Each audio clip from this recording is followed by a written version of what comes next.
दोस्तों, राम राम सभी को। वेलकम है आपका मेरे YouTube चैनल में। तो आज है नवरात्रि 3 अक्टूबर 2024 और दिन है बृहस्पतिवार। तो आज रखा है मैंने फास्ट और मैं पूरे नवरात्रि फास्ट रहने वाली हूँ।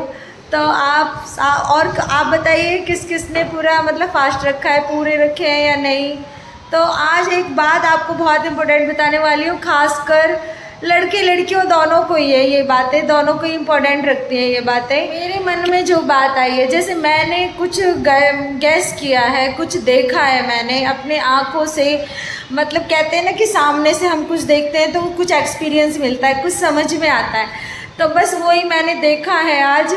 तो क्या देखा है वही मैं आपको बताने वाली हूँ। आसपास जैसे हम कहीं जाते हैं या फिर अपने आस पड़ोस में देखते हैं या फिर मतलब घर में देखते हैं, कहीं भी ऐसे कुछ चीज़ें देखने को मिल जाती हैं तो हमें उनसे बहुत एक्सपीरियंस मिलता है।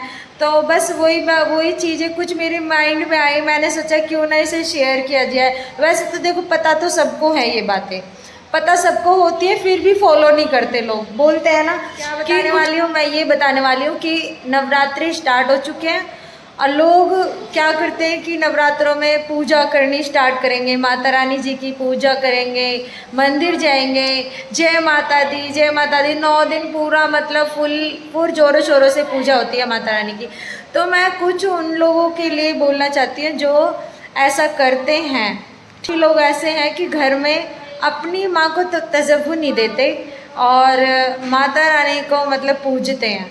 तो मैं उन लोगों के लिए बोलना चाहती हूँ कि अपने घर में जो माँ है उसकी इज्जत कीजिए, उससे प्यार से बोलिए, उसके पास बैठिए, समझ रहे हैं, उसके पास बैठो, उसको खुश रखो। कुल मिला के जैसे भी हो सकता है अपनी माँ को खुश रखें तो मंदिर वाली माँ तो ना खुश हो ही जाएगी।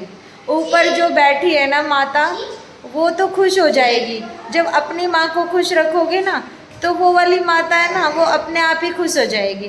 तो ऐसा कुछ ना करें कि घर में तो अपनी माँ दुखी है और आप जा रहे हो माता रानी के मंदिर, जा रहे हो माता रानी के आगे मत्था टेक रहे हो, माता रानी के आगे हाथ जोड़ रहे हो, जय माता दी कर रहे हो, अच्छी बात है।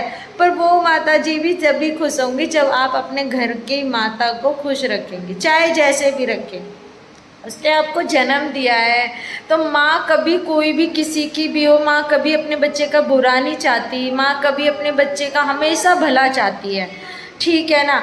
तो आप कैसे एक्सपेक्ट कर सकते हैं कि माँ मतलब बेकार सोचेंगी हमारे बारे में, ठीक है ना। तो एक्सपेक्ट करें, उनसे प्यार से बातें करें। अगर आप थोड़ा सा भी प्यार दिखाएंगे तो माँ इतना ढेर सारा प्यार दिखाएगी। वो होता है ना, पर होता है ना कि अगर आप ही अगर उनसे थोड़ी सी दूरी बनाएंगे, तो आप कितनी भी दूरी बना लें, माँ के मन में कभी भी कोई घृणा नहीं होती। कभी माँ कभी अपने बच्चे को अपने दिल से कभी दूर नहीं करती। तो बस मेरा बस छोटा सा कहना है कि आप जैसे भी हो सकता है अपनी माँ को खुश रखें, चाहे फिर कैसे भी रखना हो। ये नहीं है कि हमारी माँ ऐसे चाहती है, हमारी माँ वैसे कैसे भी चाहती है भाई, हमारा फ़र्ज बनता है उनको खुश रखना। आपका मतलब मंदिर जाना, माता रानी को पूजना, वो आपका कोई फ़ायदा नहीं है अगर आप अपनी माँ को खुश नहीं रख सकते। तो मेरे मन में छोटी सी बात आई तो मैंने अब शेयर कर ली। और कुछ लोग बोलेंगे कि भाई ये तो हमें भी पता है, पता होता है पर फॉलो फिर भी कोई नहीं करता, समझ रहे हो। पता होता है सबको, सब कुछ पता है, मान रही हूँ मैं, पर फिर भी फॉलो कौन करता है। फिर भी अगर माँ कुछ कह देती क्या है, समझ रहे हो। तो ये वाली बात है। तो प्लीज़ आप उस आवाज़ को थोड़ी नीची आवाज़ में रखिए और अपनी माँ को इज्जत दीजिए, रिस्पेक्ट कीजिए उनकी, क्योंकि वो ही करता धरता। माँ की जगह तो कोई ले ही नहीं सकता, कोई भी कितना कुछ भी आ जाए, कुछ भी उनकी जगह कोई नहीं ले सकता। तो प्लीज़ पहले अपनी माँ को खुश रखो, मंदिर वाली माँ तो अपने आप ही खुश हो जाएगी। सीधा सा मंत्र है, भगवान को खुश करने का तरीका, अपने माँ बापों को खुश रखिए पहले। तो दोस्तों प्लीज़ जिसको भी कोई बात ठीक लगी है नहीं लगी है तो प्लीज़ कमेंट करके बता सकता है। एटीट्यूड में जो आया मैंने बोल दिया। तो bye bye guys, bye bye दोस्तों, हैप्पी नवरात्रि सबको। और नवरात्रि मनाइए, सब खुश रहिए, व्रत रखिए। मेरा तो पूरा 9 दिन फास्ट रखने वाली हूँ मैं तो अपने मन से, मेरा मन है तो मैं रखने वाली हूँ। और बाकी माता रानी की इच्छा, वो क्या चाहती है। Bye bye. लाइक कर देना, शेयर कर देना और प्लीज़ चैनल को सब्सक्राइब करना बिल्कुल मत भूलना।